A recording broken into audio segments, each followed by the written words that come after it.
तारानाथ जी बड़े सिद्ध पुरुष थे, पर उनका जो अपना आहार विहार था वो बहुत पवित्र तो नहीं था।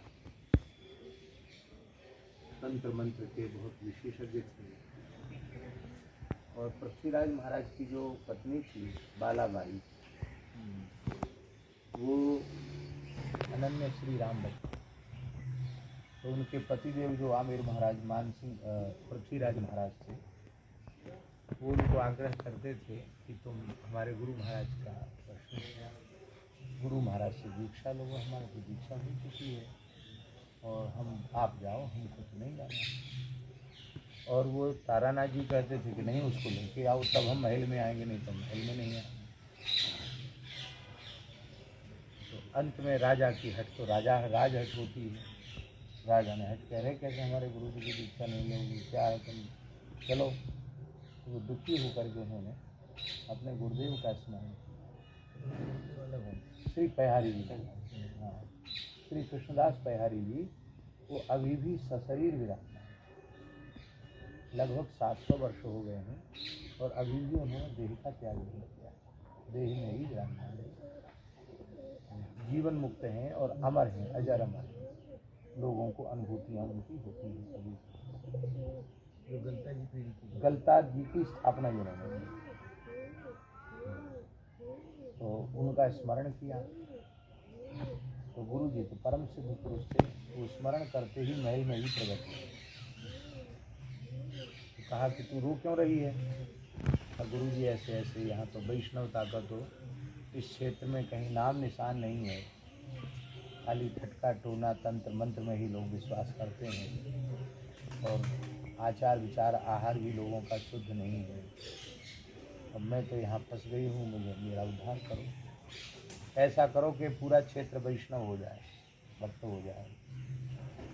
ठीक है, तुम चिंता मत करो, अब समस्या का ही समाधान समझ लो, हो गया। तो पहारी जी महाराज जो है वो गलता में प्रकट हो गया। तो उनके मठ के निकट ही उन्होंने अपना धूना लगाया, वहीं बैठ के भजन करने लगे। तो लोगों ने देखा कि बड़े सिद्ध पुरुष हैं, बड़े तेजस्वी पुरुष हैं। उनको लगा कि राजा साहब नित्य दर्शन करते थे पृथ्वीराज जी, तब जल पीते थे, पहले महाराज का गुरु महाराज का दर्शन करके ही पानी पीते थे। तो ये तो इतना तेजस्वी कि उसको देख के लोग कहीं उधर ना आकृष्ट हो जाए। ऐसा होता है ना कि हमारे भगत हमारे चेला कहीं छूट न जाए, ऐसा होता है लोगों को। हाँ हाँ, तो उन्होंने जो है कहा कि इसको भगाओ यहाँ से, तो बोले आप यहाँ से जाओ।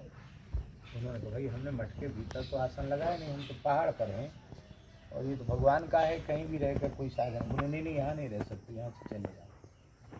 ज़्यादा उनके पीछे पड़े तो वो उठ के यहाँ से चले गए। तो गए तो ऐसे नहीं गए, वो अपनी जटाओं में उन्होंने एक गमछा बांध रखा था, चादर, उसको खोला और खोल के और जितनी धूना की अग्नि थी उस कपड़े में ही बांध ली, हाथ से भरा उसको। हाँ, अग्नि खूब प्रचंड थी अग्नि, सबको उठा के जलती हुई अग्नि को रख लिया और फिर उसको ऐसे लेकर के धूनी को चले। और ये तो बड़ा सिद्ध, अग्नि में भी नहीं जलता है, कपड़ा में भी आग जल जानी चाहिए लेकिन जला ही नहीं, ये तो चमत्कारी है, ये तो सिद्ध पुरुष है। तो आज भी वहाँ गुफा है, उस गुफा में जा कर के आप हरि जी महाराज वहाँ अपना धूना चैतन्य करके वहीं भजन कर रहे हैं। उनको चिंता होगी कि ये तो लक्षण पुरुष है, इनको भगाना चाहिए। तो सिंह का रूप धारण करके जो तारानाथ जी थे, उस सिंह का रूप धारण करके आए उनको डराने के लिए। बार बार दहाड़ने लगे। तब आपने नेत्र खोल कर कहा कि अरे भाई, ये तो सिंह का काम नहीं, तो गधे का काम है। सिंह तो राजा होता है, राजा तो ऐसा थोड़ी करता है, इतना हल्के स्तर पर नहीं आता है राजा। तो उनके मुंह से कहा निकला कि गधे का काम है, तो उनका गर्भव शरीर हो गया, शेर के शरीर तारानाथ जी। अब वो बहुत कोशिश करने पर भी अपने पूर्व रूप में नहीं आ पाए। इधर सवेरे पृथ्वीराज जी आए, तो उन्होंने देखा कि ये गुरु महाराज की गद्दी तो खाली पड़ी है और संत सब दुखी है। तो कहाँ गए गुरु महाराज? बोले बाबा जी कल एक आए थे, उन्हीं से अटक रहे हैं कल से, और रात को गए थे, फिर तब से कभी लौट के आए नहीं। तो फिर वहाँ गुफा में गए, पहाड़ी भोजन कर रहे। समझ गए कि कोई महापुरुष सिद्ध पुरुष है। बोले हमारे गुरु जी आपके पास आए थे, कहाँ हैं? तो उन्होंने सारी बात बताई और कहा कि अब तो वो गर्दन होगी, फटा हुआ कान होगा तो समझ लेना। हाँ, तो ऐसा गर्दन मिला उसको, तब लेकर के महाराज के पास आए। तो आपने कमंडल से जल लेकर के जैसे ही छींटा मारा, और छींटा मारते वो अपने पूर्व रूप में आकर के तारानाथ बन गए। फिर साष्टांग प्रणाम किया, प्रणाम करके कहा कि मैं आपको अपने सिद्ध गुरु के रूप में स्वीकार करता हूँ, और मैंने गलती की, आप तो भगवत स्वरूप हैं, आप हमें प्रायश्चित बताएं। और राजा को कहा उन्होंने, पृथ्वीराज को, कहा देखो हमने तो जो कुछ था तुमको दे दिया, पर ये मोक्ष देने वाले, संसार चक्र से छुड़ाने वाले तो यही हैं, इसलिए अब तुम इनकी शरण में हो गए। तारानाथ जी ने कहा मैंने भी इनको गुरु रूप में स्वीकार कर लिया, और हमने जो गलती की उसका प्रायश्चित हमको बताओ। तो इसका प्रायश्चित यही है कि हमारे धूना को चैतन्य रखने की सेवा तुम्हारे और तुम्हारी परंपरा की होगी। तुम्हारी धूना को अखंड रखना, उसमें लकड़ी ईंधन पहुँचाना, कंडा लकड़ी पहुँचाना, ये तुम्हारी सेवा। और जब तक ये सेवा चलेगी तब तक तुम्हारा मठ खूब चलेगा, और जब ये सेवा बंद हो जाएगी तो तुम्हारा मठ उजड़ जाएगा। तो जितनी पीढ़ियों तक सेवा चली उतनी पीढ़ियों तक मठ चला। फिर उसमें ऐसे हुए, अरे बोले क्या है, हम ये हमारी बेइज्जती की बात है कि हम उनकी धूना को चैतन्य करें, हम नहीं जाएंगे। उसके बाद उजड़ गया मठ, आज भी उजड़ा हुआ मठ है। तो उनकी जो आचार्य है वो गृहस्थ तो परंपरा तो अपनी ही विरक्त परंपरा है, लेकिन यहाँ के पहले जो रामोदाराचार्य थे, उन्होंने यहाँ के राजा की अनुमति प्राप्त करके, कुछ अधिकारियों की अनुमति प्राप्त करके विवाह कर लिया। उस पर विवाद चल रहा है, अब वो जल्दी ही मुक्त होने वाला है। अभी सरकार का फैसला आया है, महंत जो था उस जो गृहस्थ उसको बेदखल कर दिया सरकार ने, इससे वो वहाँ बैठ गया, क्योंकि गिरफ्तों की जगह है वो। हाँ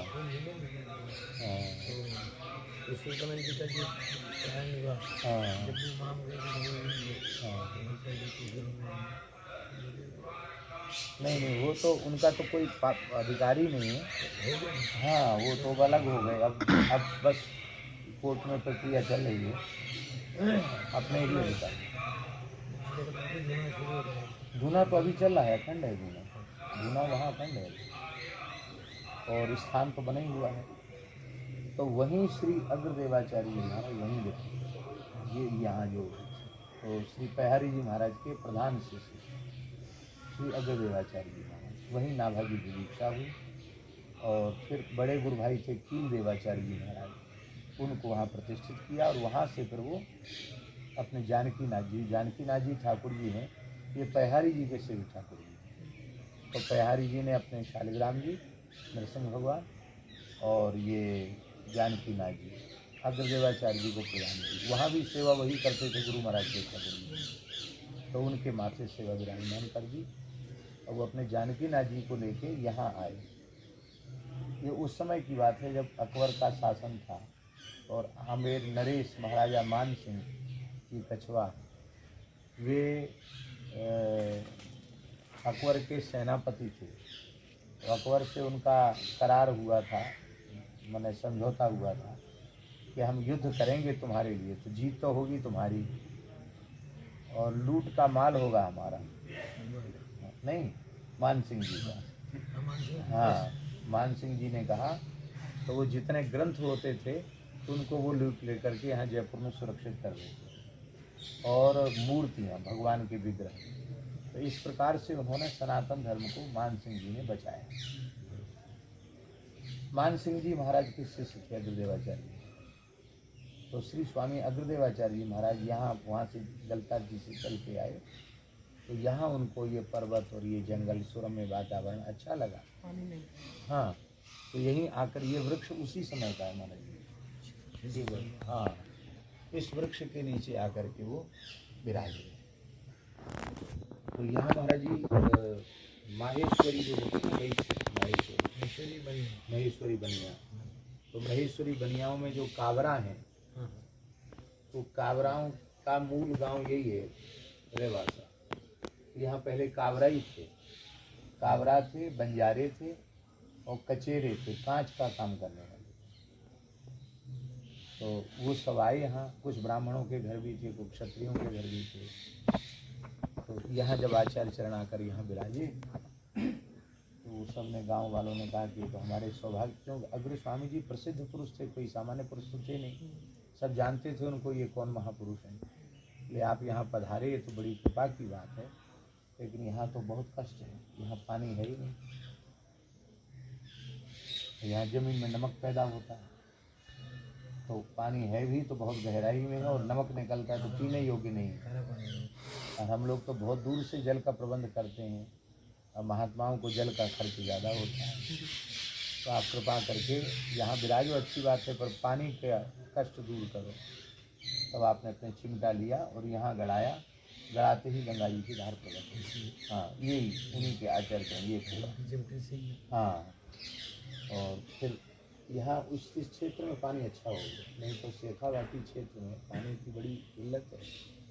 और ऐसी स्थिति में इस स्थान में 7 कुआं हैं, आप सोचो, एक बावड़ी है, तो कितना पानी रहा होगा। सारे पानी का अभाव दूर कर दिया। यहाँ भी अपनी उपासना में, भावना में, यहाँ इसको प्रमोद वन कहते थे आचार्य चरण, और ये श्री किशोरी जी का निकुंज है। इस भाव से जानकी जी की जो प्रधान सखी चंद्रकला जी है, वो चंद्रकला जी के ही अवतार श्री अग्रदेवाचार्य। अच्छा, तो मधुर रस की जो उपासना, हाँ, सखी भाव की मधुर रस की जो उपासना है, उसके वो आचार्य चरण। तो यहाँ वो धूना है उनका अखंड, यहाँ भी अखंड धूना है, अभी भी तब से लेकर अब तक धूना चलता है। हाँ, तो आकर के वो यहाँ विराजे। तो मान सिंह दर्शन करने आते थे, उस समय यहाँ कुछ निर्माण नहीं था, तो मान सिंह यहाँ दर्शन करने आए, तो युद्ध के लिए जा रहे हैं, 10,000 सैनिक उनके साथ थे। यहाँ पड़ाव एक जगह है जहाँ सेना का पड़ाव पड़ा था, इसलिए उसको आज भी पड़ाव कहते हैं। वहाँ रुके और यहाँ से आकर दर्शन करने आए। तो आचार्य चरण ने देखा कि राजा आ रहा है, भीड़ भाड़ है, तो भजन की इच्छा से यहाँ जब आ जाते थे तो उनके पास कोई नहीं आता था, यहाँ आ जाते। राजा को 3 घंटा हो गया बैठे बैठे, दर्शन ही नहीं मिला मान सिंह को। तो नाभाजी से कहा, नाभाजी महाराज जो भक्तमाल के उनके रचय, बोले बाबा आप कृपा करो, हमको दर्शन हो जाए गुरु महाराज। ठीक है, हम देखते हैं। वो आए तो वो भी उनकी हालत यहाँ वही होगी, भगवान का रास हो रहा था और आचार्य चरण दर्शन कर रहे थे, नाभाजी भी उसी अवस्था में पहुँच गए। तो वो भी जब लौट के नहीं आए, तब राजा को हुआ कि ऐसा है क्या भीतर जो जाता लौट के नहीं आता, मैं जाऊँ। और राजा को कौन रोके, राजा साहब भीतर गए, यहाँ परिसर में आए, तो देखा कि अग्रदेवाचार्य जी के नेत्रों से सुधार बह रही है, नाभाजी के नेत्रों से भी एकदम भाव समाधि में है। और यहाँ आते ही राजा के शरीर में, सारे शरीर में रोमांच हो गया, उसका भी हृदय प्रेम से द्रवित हो गया, नेत्रों से अश्रुधार बहने लगी। वो सोचा कि बड़ा विलक्षण आनंद है यहाँ, दिखता कुछ नहीं लेकिन भीतर से बहुत आनंद प्रकट हो रहा, और बड़ी दिव्य सुगंध यहाँ व्याप्त हो रही है। वो ऐसी भगवान के ही श्रीअंग की सुगंध थी। तो राजा भी भाव मग्न होकर यहाँ बैठ गया। तो राजा के बैठने से महाराज की उस भाव समाधि थी वो भंग हो गई, क्योंकि रजोगुणी व्यक्ति आया तो उनका ध्यान भंग हुआ। तो उन्होंने देखा राजा है, तो ये चाहते थे कि जल्दी यहाँ से जाए और हम अपने फिर से अपने जहाँ हैं वहीं पहुँच जाएं। तो ऐसा होता ना कि किसी को आप भेजना चाहते तो जल्दी प्रसाद दिया, जाओ, प्रसाद दिया मतलब जाओ यहाँ से, अब मत रुको यहाँ। तो आपने 10 केला नाभाजी को दिए, बोले राजा को, परिकर को, सबको 10-10 केले दे दो। केले 10 ही थे और कहा सबको 10-10 दे दो। उन्हीं 10 में से निकाल निकाल के 10-10 देते रहे नाभाजी, और 10,000 सैनिकों के सहित सबको 10-10 केला दे दिए, फिर भी 10 बच गए तो गुरु महाराज के चरणों में रख दिए। तो इस लीला में पूरा दिन राजा साहब का व्यतीत हो गया। तो फिर उन्होंने सोचा कि अब तो यहाँ रात्रि विश्राम ही करेंगे, तो पड़ाव जहाँ जगह है वहाँ विश्राम किया उन्होंने। और वो गए तो अकबर ने पूछा कि आप तो अमुक समय पर आने को आप बोल दिए थे, पर 1-2 दिन आपको विलम्ब क्यों हो गया? उन्होंने कहा हम गुरु महाराज का दर्शन करने चले गए थे, ऐसे ऐसे चमत्कारी हमारे सिद्ध पुरुष गुरु जी हैं।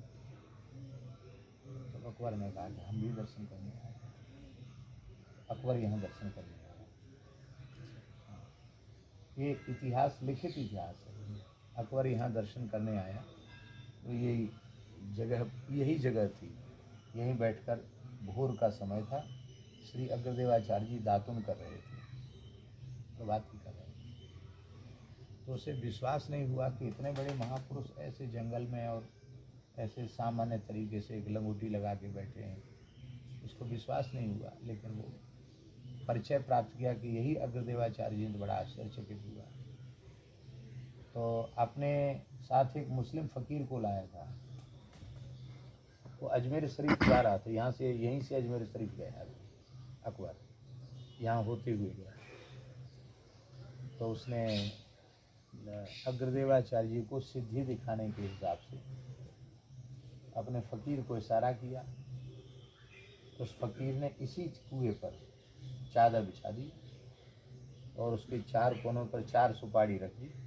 चादर पर बैठ गया, वहीं नमाज पढ़ने लग गया। खड़ा हो गए, मुसलमान लोग खड़े भी होते हैं, फिर बैठते हैं, फिर ऐसे होते हैं, वो सब काम उसने किया। तो अकबर घूर घूर के देख रहा था कि देखो मेरे पास भी ऐसे करामाती फ़कीर हैं, तो कुएं में हाँ गिरते नहीं हैं। तो आप समझ गए कि ये कोई श्रद्धा भावना नहीं है, ये केवल चमत्कार दिखाने के हिसाब से आए।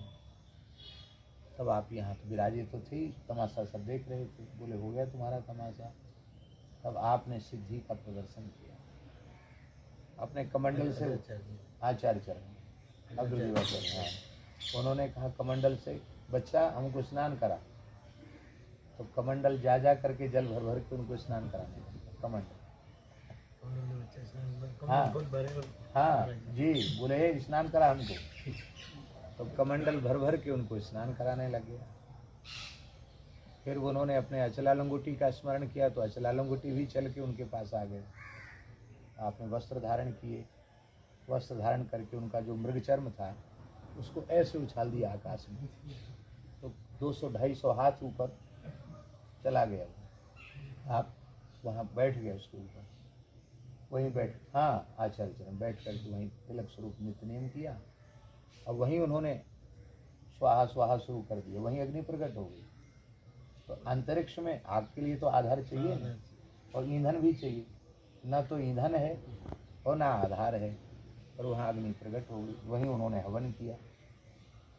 और जब अपना नियम पूरा, वो अकबर देखता रहा, जब नियम पूरा हो गया तब उन्होंने कहा कि तुम्हारे फ़कीर में यदि करामात है तो हमारे पास तक पहुँच के दिखाए, हमारे निकट आके दिखा। कहाँ वो कहाँ सामर्थ्य। तो दोनों ही नतमस्तक हो गए। महाराज नीचे विराजे। बोला मैं शहंशाह अकबर हूँ और आप तो पूरे ईश्वर की कोटि के फ़कीर हैं, आप कुछ हमसे सेवा नहीं। महाराज ने बिल्कुल सर्वथा इनकार कर दिया, कुछ भी सेवा अकबर से लेना स्वीकार नहीं। बोला हमारा मान घटता है, हम बादशाह हैं और हम बिना दिए चले जाएंगे तो हमारा मान घट जाएगा, इसलिए हमारा मान रखने के लिए कुछ ले लीजिए। तब आपने कहा कि रघुनाथ जी की, जानकीनाथ जी की गैया चरें, ऐसी व्यवस्था कर सको तो कर दो। तो कितने बीघा जमीन दी? 16,000 बीघा जमीन थी। ये 2-3 गांव में 16,000 बीघा जमीन अकबर ने गैया चरने की दी। वो ताम्र पत्र पर आज भी लिखा हुआ कि अकबर ने 16,000 बीघा जमीन, हाँ 16,000 बीघा जमीन अकबर ने गैया चरने के लिए भूत की। कौन सा गांव? गोरिया गोरिया भूमि के गांव। नाम के नाम से तो गोरिया वो गायों के चरने के नाम से गोरिया गांव है। अब तो वो सब अनेक गांव बस गए बीच में। अभी भी जमीन कितनी है यहाँ? अभी गोरिया में भी है या पास में भी नहीं, अभी कुल कितनी जमीन है? 200 बीघा तो 200 बाकी सब पूर्वाचार्य ने ग्रामीणों को दान दे दी।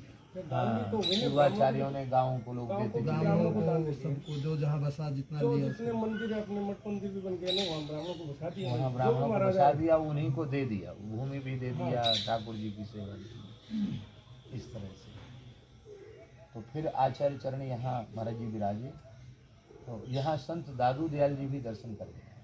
दादू पंथ की दादू जी, दादू पंथ के जो मूल पुरुष संत दादू दयाल जी, वो भी यहाँ दर्शन कर गए। तो उनके बारे में भी ये प्रसिद्ध है कि दादू जी ने अपनी सिद्धियाँ प्रकट की और आचार्य चरण ने भी उनके सामने सिद्धियों का उत्तर सिद्धियों से दिया और अंत में दादी जी साष्टांग कर गए, नहीं आप तो वस्तुतः बहुत ही चुके हैं। तो दादू पंथ के संत भी इसको अपने आचार्य पीठ के रूप में मानते हैं। और इस क्षेत्र के जो पुराने नाथ परंपरा के मठ हैं, वो लोग भी इस स्थान को मानते हैं। प्राचीन संप्रदाय का मठ है, नानक देव जी भी आए।